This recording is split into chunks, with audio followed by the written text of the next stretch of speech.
Hi, ഞാൻ ആദിഷ്. ഇന്നത്തെ വീഡിയോയിലൂടെ നമ്മൾ ഡിസ്കസ് ചെയ്യാനായിട്ട് പോകുന്നത് ഒരാൾക്ക് നിങ്ങളോടുള്ള അടുപ്പം കൂട്ടാൻ വേണ്ടിയിട്ട് നമുക്ക് ചെയ്യാൻ പറ്റുന്ന കുറച്ച് കാര്യങ്ങളാണ്. ആരും നിങ്ങൾക്ക് പറഞ്ഞു തരാത്ത സ്പെഷ്യലായിട്ടുള്ള 3 കാര്യങ്ങളാണ്. ഈ ടോപ്പിക്ക് ഇഷ്ടപ്പെട്ടാൽ ഒന്ന് ലൈക്ക് ചെയ്ത് സപ്പോർട്ട് ചെയ്യാം. ഒന്നാമത്തെ കാര്യം എന്ന് പറയുന്നത് ലെസ് ഈസ് മോർ. അഥവാ ഒരാൾക്ക് നമ്മളോട് ഇൻറ്റിമസി കൂടണമെന്നുണ്ടെങ്കിൽ, അടുപ്പം കൂടണമെന്നുണ്ടെങ്കിൽ നമ്മൾ ഒത്തിരി കൊടുക്കുന്നത് കുറച്ച് കുറക്കണം. കുറച്ച് പിടിച്ചേ കൊടുക്കാൻ പാടുള്ളൂ. എന്ത് സ്നേഹം. അപ്പോൾ ചുരുക്കി പറഞ്ഞാൽ ഇത്രയേ ഉള്ളൂ. നമ്മൾ എല്ലാ ദിവസവും ഒരാളോട് എനിക്ക് നിന്നെ ഇഷ്ടമാണ്, അല്ലെങ്കിൽ എല്ലാ ദിവസവും അപ്രീഷിയേറ്റ് ചെയ്തുകൊണ്ടിരിക്കുകയാണ് എന്ന് വിചാരിക്കുക. അതിന് യാതൊരു വിലയും നിങ്ങൾക്ക് കിട്ടത്തില്ല. മാത്രമല്ല, അതൊരു ബോറിങ് പരിപാടിയായിട്ട് മാറും. മറ്റുള്ളവർ നിങ്ങൾ അപ്രീഷിയേറ്റ് ചെയ്യുന്നത് പ്രത്യേക ഒരു വാല്യൂ എടുക്കത്തില്ല. കാരണം നിങ്ങൾ എപ്പോഴും അങ്ങനെയാണല്ലോ. അതുപോലെ തന്നെ എപ്പോഴും ഉമ്മ കൊടുക്കുക, എപ്പോഴും കെട്ടിപ്പിടിക്കുക. അപ്പോൾ അതിനൊരു സ്പെഷ്യാലിറ്റി അല്ലെങ്കിൽ അതിന് വേണ്ട രീതിയിലുള്ള ഒരു ഫീൽ അവർക്ക് കിട്ടത്തില്ല. അത് കിട്ടണമെന്നുണ്ടെങ്കിൽ ഞാൻ പറഞ്ഞ ഈ പോയിന്റ് ലെസ് ഈസ് മോർ, അഥവാ കുറച്ച് കൊടുക്കുക എന്ന് പറഞ്ഞാൽ തീരെ കൊടുക്കാതിരിക്കുക എന്നുള്ളതല്ല. ആവശ്യമുള്ള സന്ദർഭങ്ങളിൽ നമുക്ക് പറയാൻ പറ്റുന്ന സിറ്റുവേഷനിൽ നമ്മൾ ഓപ്പണായിട്ട് ഇഷ്ടമാണ് എന്ന് പറയുക, അല്ലെങ്കിൽ അതിനോട് യോജിക്കുന്ന തരത്തിൽ എന്തെങ്കിലും വാക്കുകൾ പറയുക, അല്ലെങ്കിൽ കോംപ്ലിമെൻ്റ് കൊടുക്കുക. മനസ്സിലായോ?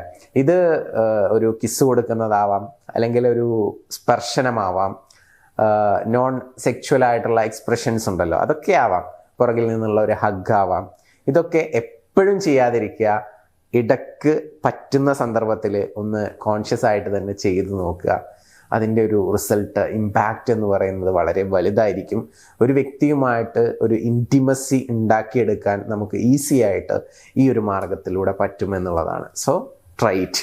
അപ്പോൾ എപ്പോഴും സ്നേഹിക്കാതിരിക്കുക എന്ന് പറഞ്ഞാൽ അവരോട് വെറുപ്പുണ്ടായിരിക്കണം എന്നല്ല, സ്നേഹം ഉള്ളിൽ ഉണ്ടായിക്കോട്ടെ, പക്ഷെ കുറച്ച് കൊടുക്കുമ്പോൾ അതിന് വിലയുണ്ടാകും.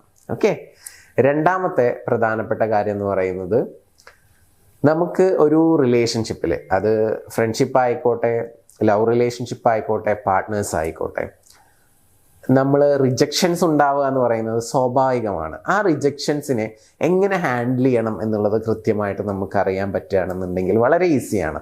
ഇപ്പോൾ ഉദാഹരണമായിട്ട് പറയുകയാണെന്നുണ്ടെങ്കിൽ, നിങ്ങൾ ഒരു ഡേറ്റിങ്ങിന് വേണ്ടിയിട്ട് വിളിക്കുകയാണ്, ലവ് റിലേഷൻഷിപ്പാണ്, അല്ലെങ്കിൽ കല്യാണം കഴിഞ്ഞു.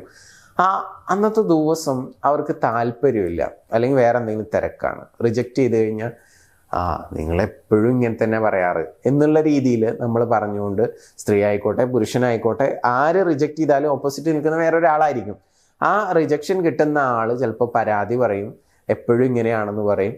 അപ്പോൾ അതൊക്കെ ചിലപ്പോൾ ആ ഒരു ഇൻറ്റിമസി കുറക്കാൻ സാധ്യത ഉണ്ടാക്കും. അപ്പോൾ ആ സമയത്ത് നിങ്ങൾ നൈസായിട്ട് ഇടേണ്ട ഒരു കാര്യം, ഓക്കെ കുഴപ്പമില്ല, എന്നാൽ പറ്റുന്നൊരു ദിവസം നിങ്ങൾ പറഞ്ഞാൽ മതി. അപ്പോൾ അങ്ങനെ ആ ഒരു റിജക്ഷനെ പോസിറ്റീവായിട്ടുള്ള വേയിൽ കമ്മ്യൂണിക്കേറ്റ് ചെയ്ത് അവിടെ അത് ഭയങ്കര കോംപ്ലിക്കേറ്റഡ് ആയിട്ടുള്ള ഒരു സിറ്റുവേഷനിലോട്ട് കൊണ്ടുപോകാതിരിക്കാനുള്ള ഒരു കഴിവ് നമുക്ക് വേണം.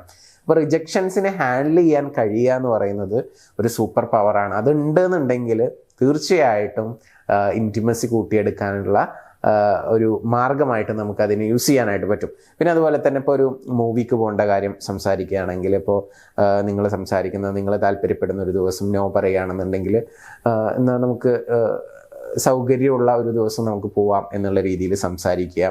അതുപോലെ ഒരു ഫംഗ്ഷൻ്റെ കാര്യമൊക്കെ ആണെങ്കിൽ നമ്മൾ അത് മുൻകൂട്ടി തന്നെ നോ പറയാതിരിക്കാൻ വേണ്ടിയിട്ട് പ്ലാൻ ചെയ്യുക. എന്നിട്ട് പറയാം, അടുത്ത ആഴ്ച ഇങ്ങനെ ഒരു ഫംഗ്ഷൻ ഉണ്ട് കേട്ടോ, അന്നത്തെ ദിവസം ഒന്ന് ഫ്രീ ആവാൻ വേണ്ടിയിട്ട് ട്രൈ ചെയ്യണം എന്നുള്ള രീതിയിൽ നമ്മൾ റിക്വസ്റ്റ് ചെയ്യുക. ഇനി റിക്വസ്റ്റ് അല്ല, ജസ്റ്റ് ഇങ്ങനെ സൂചിപ്പിച്ചാൽ മതി.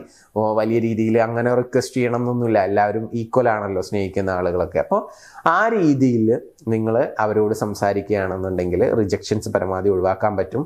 ഇനി റിജക്ഷൻസ് വരികയാണെങ്കിൽ തന്നെ അതിനെ വളരെ വലിയ രീതിയിൽ എടുക്കാതെ അതിനെ ഈസി ആയിട്ട് കൈകാര്യം ചെയ്ത് കഴിഞ്ഞാൽ അവിടെ ഇൻറ്റിമസി ഉണ്ടാക്കിയെടുക്കാനായിട്ട് പറ്റും. കാരണം അവിടെ റോങ് ആയിട്ട് നമ്മൾ ഡീൽ ചെയ്ത് കഴിഞ്ഞാൽ അവിടെ ഇൻറ്റിമസി കുറയാനുള്ള ചാൻസ് ഉണ്ട്, അടുപ്പം കുറയാനുള്ള ചാൻസ് ഉണ്ട്. അത് കോംപ്ലിക്കേറ്റഡ് ആയിട്ടുള്ള പല സിറ്റുവേഷൻസിലോട്ടും പോകും. അപ്പോൾ അവിടെ നമുക്ക് ചെറിയൊരു കൺട്രോൾ വേണം എന്നുള്ളത് പ്രത്യേകം ശ്രദ്ധിക്കുക. ദെൻ മൂന്നാമത്തെ സീക്രട്ട് എന്ന് പറയുന്നത് വളരെ ഈസി ആയിട്ടുള്ള, എല്ലാവർക്കും ചെയ്യാൻ പറ്റുന്ന കാര്യമാണ്. പക്ഷേ എന്നാൽ അതിന് നമ്മൾ കോൺഷ്യസ് ആയിട്ടുള്ള ഒരു എഫേർട്ട് തന്നെ ഇടണം. എന്താണത്? പലപ്പോഴും നമ്മൾ ഓപ്പോസിറ്റ് നിൽക്കുന്ന വ്യക്തിയെ ഒത്തിരി സ്നേഹിക്കും. പക്ഷേ ഞാൻ നിങ്ങളോട് ചോദിക്കുന്നത്, നിങ്ങൾ നിങ്ങളെ സ്നേഹിക്കാറുണ്ടോ? നിങ്ങളെ ഡീപ്പായിട്ട് സ്നേഹിക്കുന്നുണ്ടെങ്കിൽ ചുറ്റുമുള്ള ആളുകൾ നിങ്ങളെ സ്നേഹിക്കും. നിങ്ങൾ നിങ്ങളെ തന്നെ സ്നേഹിക്കുന്നില്ല, നിങ്ങൾ നിങ്ങളെ തന്നെ കെയർ ചെയ്യുന്നില്ലെങ്കിൽ ചുറ്റുമുള്ള ആളുകൾ എന്നെ സ്നേഹിക്കണം, കെയർ ചെയ്യണം എന്ന് പറയുന്നതിൽ വല്ല അർത്ഥമുണ്ടോ? ഇല്ല.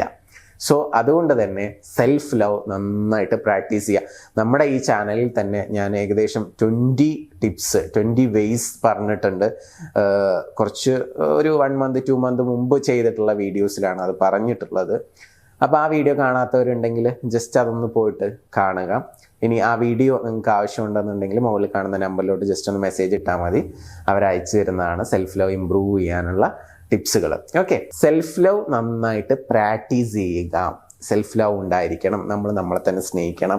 അപ്പോൾ ചുറ്റുമുള്ള ആളുകൾക്ക് നമ്മളോട് അടുപ്പം തോന്നും. എസ്പെഷ്യലി നമ്മൾ ഇഷ്ടപ്പെടുന്ന, നമ്മൾ മിങ്കിൾ ചെയ്യുന്ന, നമ്മളെ സ്നേഹിക്കണം എന്ന് ആഗ്രഹിക്കുന്ന ആൾക്ക് നിങ്ങളോട് അടുപ്പമുണ്ടായിരിക്കും, ഇൻറ്റിമസി ഉണ്ടായിരിക്കണം. അപ്പോൾ ഈ 3 സീക്രട്ടുകൾ നിങ്ങളൊന്ന് അപ്ലൈ ചെയ്ത് നോക്കുക. നിങ്ങളുടെ റിലേഷൻഷിപ്പിൽ എന്തെങ്കിലും ഇഷ്യൂസോ പ്രയാസങ്ങളൊക്കെ നിങ്ങൾ ഫേസ് ചെയ്യുന്നുണ്ടെങ്കിൽ എൻ്റെ പേഴ്സണൽ കോച്ചിങ്ങോ അല്ലെങ്കിൽ നിങ്ങളുടെ പ്രശ്നത്തിനുള്ള സൊല്യൂഷനോ ഒക്കെ അറിയണമെന്ന് ആഗ്രഹിക്കുന്നുണ്ടെങ്കിൽ മുകളിൽ കാണുന്ന നമ്പറിലോട്ട് വിളിക്കാവുന്നതാണ്. നമുക്ക് റിലേഷൻഷിപ്പ് റിലേറ്റഡ് ആയിട്ടുള്ള എല്ലാവിധ ഗൈഡൻസും നമ്മൾ നൽകുന്നുണ്ട്. വാട്സപ്പിലൂടെയുള്ള സപ്പോർട്ടും ഗൈഡൻസും ഒക്കെ ഉണ്ട്. താല്പര്യമുള്ള ആളുകൾക്ക് എന്തെങ്കിലും ഇഷ്യൂസൊക്കെ ഷെയർ ചെയ്യാൻ ആഗ്രഹിക്കുന്നുണ്ടെങ്കിൽ മുകളിൽ കാണുന്ന നമ്പറിൽ വിളിച്ചിട്ട് ഷെയർ ചെയ്യാവുന്നതാണ്. സൊല്യൂഷൻസ് ലഭിക്കും. എല്ലാവരും ഹാപ്പി ആയിട്ടിരിക്കുക. നിങ്ങളുടെ റിലേഷൻഷിപ്പിൽ നല്ല ഇമ്പ്രൂവ്മെൻ്റ് ഉണ്ടാവട്ടെ. ഒത്തിരി നാൾ സന്തോഷത്തോടു കൂടി മുന്നോട്ട് പോകട്ടെ എന്ന് ആശംസിച്ചുകൊണ്ട് പ്രാർത്ഥിച്ചുകൊണ്ട് ഇന്നത്തെ വീഡിയോ ഞാനിവിടെ അവസാനിപ്പിക്കുകയാണ്. പുതിയ വീഡിയോസുമായിട്ട് വീണ്ടും കാണാം. താങ്ക്